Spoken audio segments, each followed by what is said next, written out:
Good morning and happy Father's Day. I'm John Kosar, Chief Market Strategist at Asbury Research. Thanks for viewing our latest Following the Money podcast. Today's date is Sunday, June 16th, 2024.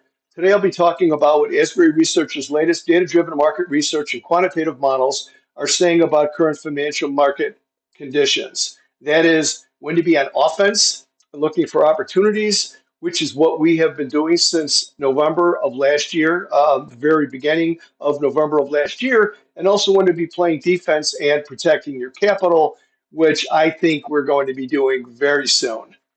Asbury Research has been providing both investment research and money management services to individual and professional investors since 2005. For more information about us, visit asburyresearch.com and use the contact tab, or just click the link in the description of this video. Finally, if these YouTube videos are useful to you and you'd like to see more of them, please like and subscribe. Let's begin with just a few brief announcements. First, I'd like to welcome our new premium research subscribers that took advantage of our Memorial Day sale for individual investor subscriptions. That ended on the 31st of last month. Next, our next teach-in live teach-in via Zoom is going to be on Saturday, July the 6th, and it's going to be recorded just in case you can't make the event. I'm mentioning this because of the new folks that just came on and signed on with us as new individual investor subscribers. These teach-ins are really important for you to learn how to use our models in a way that will help you to do what you're doing in the markets, what you're comfortable with in the markets, but do it better, finding better opportunities quicker, and much better risk control. So stick that on your calendar for July 6th if you're one of those new subscribers. Next, I did an interview with the Schwab Network last week on May the 15th. We talked about current market conditions and some of the dangers I see out there. That interview is available via the media tab at asburyresearch.com, which is right here on your screen. Or you could get that video right via our YouTube channel. It's part of our playlist. Finally, this upcoming Tuesday, June the 18th, I will be the featured market analyst on StockCharts.com's new video series called Industry Experts. You may have seen me on your Daily 5. I did that for a couple of years or more with StockCharts. They changed their videos around a little bit. They are no longer doing your Daily 5. The new one that they're launching is called Industry Experts, and I will be the featured guest on video on Tuesday, June the 18th. You can go to stockcharts.com to get more information on that. Now let's get down to business. Let's follow the money by identifying our key areas of our focus as we look deeper into the summer months. First of all, the market is extremely narrow right now. What narrow means is there's only just a handful of parts of the market that are dragging the rest of it higher. As we all know, this is largely, if not all, due to AI.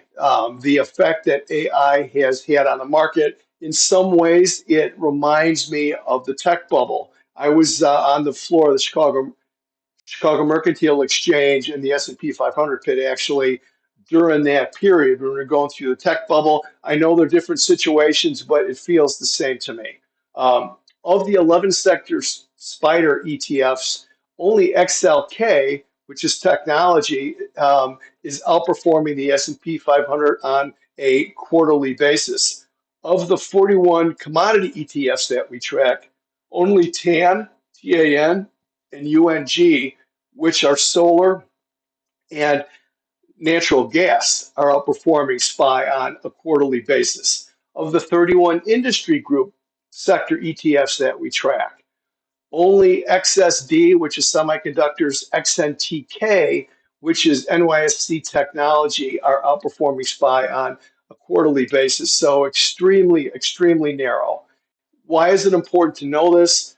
Because if those drivers, which are primarily AI, if those quit, if there's a bump in the road there, there's nothing else coming up from underneath to hold the market up. So it's very dangerous. It's a lot more dangerous to trade a narrow market than it is to trade one that has strong market breadth. The first The next thing we're going to look at is domestic asset allocation. We're going to go to the research center for this and go to our CARP model, which is our cross asset model, which is right here under where to be invested. And what we're showing here on CARP is that our model currently is pointing us towards being overweight, large cap, and growth. Basically, since the middle to latter part of May, both of those are working. That is one place of relative outperformance that's been doing quite well. So it's large cap and growth in terms of domestic asset allocation. Now we're going to global asset allocation. That's a different story. We're scrolling down to look at our US versus the world model. And basically what we're doing here is looking at 25 global equity markets versus SPY, versus the S&P 500. You could see of all of these, the only ones that are outperforming on a multi-time period basis, trading is weekly, tactical is monthly, strategic is quarterly, is Taiwan and India. No trend going on in India, really, just a whole lot of chop going on. But Taiwan is the only one of these 25 that is outperforming and has a tangible trend. And that's due to Taiwan's production of AI related products. So again, we're talking about a one kind of a one-trick pony here, where even when we're looking at global asset allocation, that asset allocation is coming as a direct effect of AI. Domestically, Microsoft's June 11th breakout targets an additional 7% advance. Um, Microsoft is hugely important, as we know, because it is the second largest stock according to market cap after Apple. They're kind of neck and neck. And it has a 35-year linear correlation to the S&P 500 that has been rock solid during that period, throughout that period. Let's just move over to our keys to this week report, which is one of a number of reports that we do for our premium subscribers. And we're going to scroll down quickly here, and we're going to take a look at Microsoft, which is our number 2 of our 10 keys to this week. It's number 2, and it's showing that influential Microsoft broke out higher on June the 12th from 10 weeks of sideways investor indecision, which we're looking at here in blue. Targets an additional 7% rise to $473 a share. It doesn't mean it has to go there. There's nothing that is for sure looking forward in these markets. All we can see is these periods where we go from trend to indecision and back to trend, and we can make some, excuse me, we can make some projections as to what might happen here. So as long as we stay above this 431 area, it shows that Microsoft has the potential to go 7% higher. So that's going to be another key area of our focus this upcoming week or two. The next thing we're going to look at is we're going to look at the economic calendar quickly. Let's go back to the research center here just for a moment. Looking at the economic calendar for next week, we have retail sales and industrial production on Tuesday. We've got the Juneteenth NYSE market holiday this upcoming Wednesday. It's going to be, markets will be closed on that day. We have housing starts next Thursday and existing home sales on Friday. So those are the key numbers that we're going to be looking at here, but nothing like last week when we had CPI and the Fed this past Wednesday, and it was one of the more anxious days that I've seen in some time. Let's take a look at our Asbury model. So we're back in the research center. Our CPM model, correction protection model, it's been risk on since May the 3rd, as we see here. And you can see that prior to that, it had been risk on since November the 2nd. It went to risk off on April 15th when the internals of the market started to weaken and went right back to risk on May the 3rd. That's where we are right now. Our CEF model is our sector ETF asset flows. Our CPM and our CEF model are what we use for money management. We use those individually for clients, or we blend them together, which will produce certain risk-reward characteristics looking backward. We can't look forward. It hasn't happened yet, but we use these models together to kind of dial into the kind of risk-reward that we want. But CEF right now which is right here, CEF continues to favor technology as of May the 20th. And since then, it's 6.2% higher outright, and it's outperformed the S&P by 3.7%. One of the only sectors that has been outperforming. Again, sector rotation has been a typically very erratic, and until that changes, it indicates that the market doesn't really know where to go. The market is jumping around from sector to sector because half of the folks out there are trying to squeeze the last bit of upside out of this AI food frenzy, and the other half are moving in and out of places like healthcare and utilities. Again, according to our CEF model, again, trying to handicap when the inevitable correction is going to happen and make sure that they're not overly invested in the fastest horses when the market's this vulnerable. You can get more information about our models, including back-tested performance charts and data, by visiting asburyresearch.com, which is where we are right here, and clicking models at the upper part of the page here and scrolling down to the model you're interested in.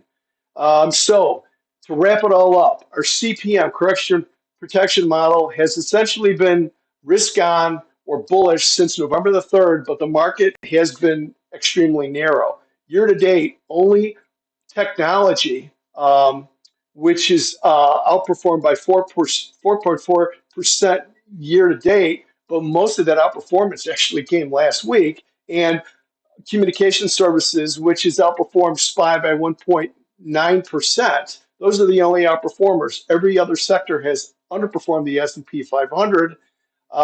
So again, our CEF model has been overweight tech for 15 weeks this year, and it's been overweight communication services for 13 weeks. But again, there's a lot of tumult going on in the sector space. There's a lot of money gyrating from place to place because the market's uncertain of what to do here.